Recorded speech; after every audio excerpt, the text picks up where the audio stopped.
Hello, friends, and welcome to episode 45 of the Our Weekly Highlights podcast. My name is Eric, and today we are covering the issue highlights for week 25, released on June 21st, 2021. I am slightly late for this episode, as it's been a pretty busy time for me with a few projects on my plate, both at work and with some personal projects. But one way or another, I always try to do my best to keep the positive momentum going on regular releases of this podcast. So this week's issue was curated by Robert Hickman with help from the Our Weekly team members and contributors. While the history of civilization certainly has multiple instances of regional and even global pandemics, certainly the current COVID-19 pandemic has thrust into the spotlight the huge role robust data collection and forecasting future trends with robust statistical models plays in understanding the current situation. The importance of epidemiology in the ongoing struggle to control COVID-19 is no surprise, and the advent of collaboration platforms have enabled global collaboration amongst epidemiologists to share emerging data and techniques for developing prediction models. Many posts shared in our previous Our Weekly issues have showcased how R is applied to explore the vast datasets, quantifying case counts with summaries and visualizations. On the statistical modeling side, we are seeing many posts share a wide variety of models to characterize future trends, such as the Epidemia package in our first highlight for today.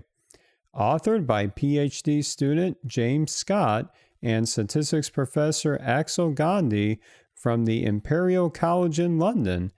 the Epidemia package comprises of a framework for Bayesian regression models targeted at multiple parameters, such as infection ascertainment rate and reproduction rate, that are likely influencing the more publicized metrics seen in typical reports. Bayesian modeling allows for a data-driven approach to assess these underlying parameters without making fixed assumptions on the statistical distributions that frequentist models entail, and the ability to link separate models for different populations or other strata is supported out of the box. The package documentation is quite impressive, as the model paradigm is explained in great detail across multiple vignettes, alongside case studies included as tutorials to see how the models are applied in a real-world setting. In this specific tutorial referenced in this highlight, the authors use a 2-month period between March and May of this year to model a trajectory of COVID-19 in England with specific functions to fit the key components of the models. First, they model reproduction rates as a transformed random walk with tweaks to account for early control and uncertainty over initial prior assumptions, along with infection rates incorporating terms for susceptible populations and immunity. Those are in turn blended with case counts and positivity rate models, again with the Bayesian approach, to finally fit the overall model pipeline and visualize the estimates and associated credible intervals to give an illustration to the variation which increases as the time course progresses.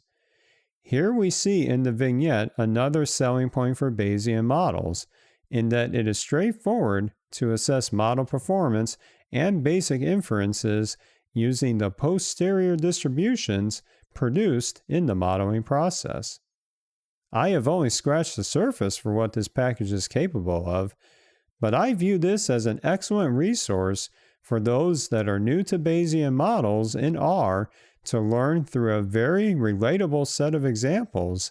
and how one can build intuitive wrappers on top of the highly regarded Stan Bayesian model backends. Back in episode 37 of this podcast, I reviewed the history and impact of Wikipedia on sharing knowledge in an open source paradigm alongside the more recent addition of the Wikidata project that serves as a complementary structured database on the shoulders of the semantic web. As you may imagine, there is an immense amount of data present in Wikidata, with ample opportunities to link to other data explorations.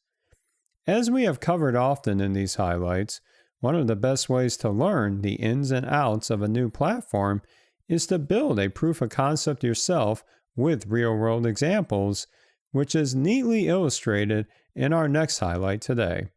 Alexei Lute, chief of the Information Resources Department at the Russian Foundation for Basic Research, followed that same path to explore how terms from scientific manuscript abstracts could be linked to terms contained in the Wikidata database. Acknowledging that sophisticated methods exist for keyword extraction and topic modeling, Alexei went with the UD pipe package that comes with batteries included, so to speak, for tokenization and parts of speech tagging, producing 2 simple data frames with results applied to 5 randomly selected abstracts. And next in the workflow comes an adventure with SparkQL queries using a slightly tweaked version of the Wikidata R package's query function, all vectorized with the feline-inspired purr package. In light of possible misclassifications, I really like the output of the integrated results being an editable table powered by the DT package,